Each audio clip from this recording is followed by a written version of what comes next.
ይህ ውብ ስፍራ በጋሞ ዞን ጨንቻ ወረዳ ዶኮ ሻሌ ቀበሌ የሚገኝ ነው። ስፍራው በተፈጥሮ ተራራማና የውሃ ሀብት ያለው ቢሆንም የዶኮ ሻሌ ቀበሌ ነዋሪዎች ግን በውሃ ጥምና እጦት ሲሰቃዩ ቆይተዋል። በተለይ የመጠጥ ውሃ ለማግኘት ወንዞችን አማራጭ በማድረጋቸው ለተለያዩ ውሃ ወለድ በሽታዎች ጭምር ሲጋለጡ መቆየታቸውን የቀበሌዋ ነዋሪዎች እንዲህ ያስታውሳሉ። ውሃ ችግር ያለው መጀመሪያ እኛ በዚህ በአካባቢ ወሎላ ጨረሽሮ የተባለበት ነው ውሃ ምን ቀዳው ውሃ ስንጠጣ ጀርዴ አለ፣ ታይፎት አለ፣ ሌላ በሽታ እየተከሰተ ነው ያለው። በጣም ብዙ ርቀት ሄደን ጨሬ ጌቴ ከምትባል ወንዝ ነበር ውሃ የምንቀዳው። ከዛ የምንቀዳውን ውሃ ስንጠጣ ደግሞ የጃርዲያ በሽታ እንደያዘን ጤና ጣቢያ ሄደን ነገሩን። በዚህ ምክንያት ብዙ የውሃ ችግር ነበረብን። አይኪን ኢዛቤ አሰካ አኩሜሶ ቢአይ ካብሪስ እንኩሮ ውሃ ለማግኘትም ከአንድ ንሱ አነሰ ብል ወደ 1 ኪሎ ሜትር እርቀት አለ። እንን ሄደው እናቶቻችን ልጆቻችን ውሃ ተቀድተው በ20 ሊትር ጃርካን ተሸክሞ ያመጣሉ።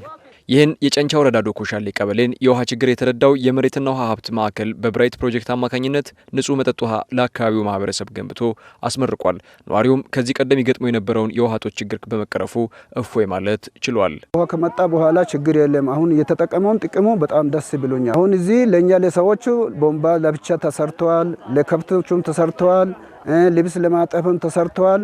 ሁሉ ስለተሰራ በጣም ህዝቡ ተደስታ ነው የተቀበለው።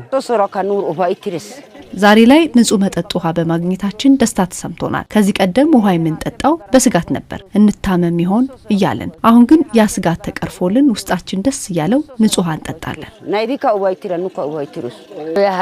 ዛሬ ላይ ይህ የንጹህ መጠጥ ውሃ ፕሮጀክት በመመረቁ ነፃ እንደወጣን ነው የሚሰማን። አሁን ከጃርዲያ ነፃ የሆነ ውሃ እንጠጣለን። እግዚአብሔር የተመሰገነ ይሁን። መንግስታችንም ያመሰገነን ይህንም ብራይት ፕሮጀክቱን ይዞ የመጣ ብራይት ድርጅቱንም ያመሰገነን የንጹህ ውሃ ተጠቃሚ ሆነናል።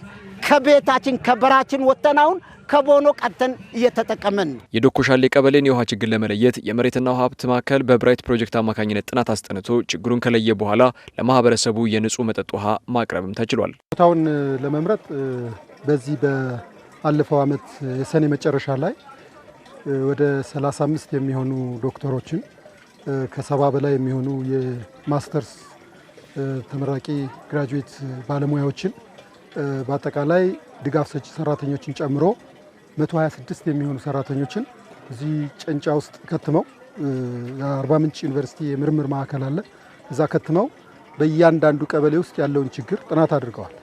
በጥናቱ ከተለዩት ቦታዎች አንዱ ነውና በወቅቱ በጥናቱ ከተለዩት ችግሮች አንዱ አንኳር ችግር በዚህ ቀበሌ የመጠጥ ውሃ ችግር ነበር። ስለዚህ ችግሩ የተለየው በጥናት ነው። ይሄ ፕሮጀክት ትግበራውን ካከናወነ በኋላ ቀጥታ ቤት ለቤት በሚባል ደረጃ ወተር ፖይንቱ ደጃቸው ድረስ የደረሰበት ስርዓት አለ። ይሄም ማለት ደግሞ ከዚህ ቀደም የ30-40 ደቂቃ ተጉዞ ሲቀዱት የነበረውን ወደ 5 ደቂቃ ቅርብ ያደረገላቸው ስርዓት አለ። የዶኮ ሻሌ ቀበሌ በተፈጥሮ ተራራማና ተራራዎቹ ደግሞ ከፍተኛ የውሃ መጠን ያላቸው በመሆናቸው በፕሮጀክቱ አማካኝነት መሰረተ ልማት በማሟላት ለህብረተሰቡ ማድረስ ተችሏል። ተራራው ላይ በርካታ የምንጭ ውሃዎች አሉ፣ ግን ህብረተሰቡ አብዛኛው ከወንዝ ነው እየቀዳ የሚጠቀመው።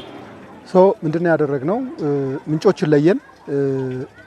ከፍተኛ ፖቴንሻል ወይም ደግሞ አቅም ያላቸው ምንጮች ከለየን በኋላ የምንጭ አይን መያዝ ስራ ሰራ። እንደምታዩት ወደ 25 ሜትር ኪዩብ የሚይዝ ታንከር አለ።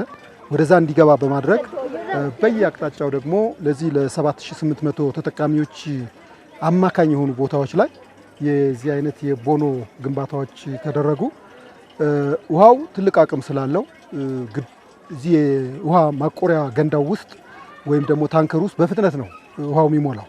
ከሞላ በኋላ ኦቨርፍሎ የምንለው ሞልቶ የሚፈሰውን ደግሞ ለሌላ ጥቅም ማዋል ስላለብን ከጎኑ ላይ እንዳያችሁት ገንዳ ገንብተን በገንዳው የመስኖ ተጠቃሚ እንዲሆኑ በታች በኩል ያሉ ተፋሰሱ ውስጥ ያሉ ሰዎችን የመስኖ ተጠቃሚ እንዲሆኑ አድርገናል። ለህብረተሰቡ የተሰራው ንጹህ መጠጥ ውሃ ፕሮጀክት ዘርፈ ብዙ አገልግሎት እንዲሰጥ ተደርጎ የተገነባ ሲሆን በቀበሌዋ ወደ 10 ቦታዎች የውሃ ቦኖ በማዘጋጀት የህብረተሰቡን ችግር መቅረፍም ተችሏል።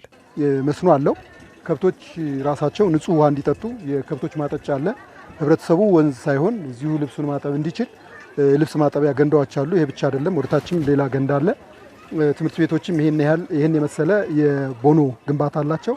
በአጠቃላይ ህብረተሰቡ ተደራሽ ሊያደርግ የሚችሉ ቦታዎች በጥናት ከተለዩ በኋላ እነኚህ ግንባታዎች ተከናውነዋል።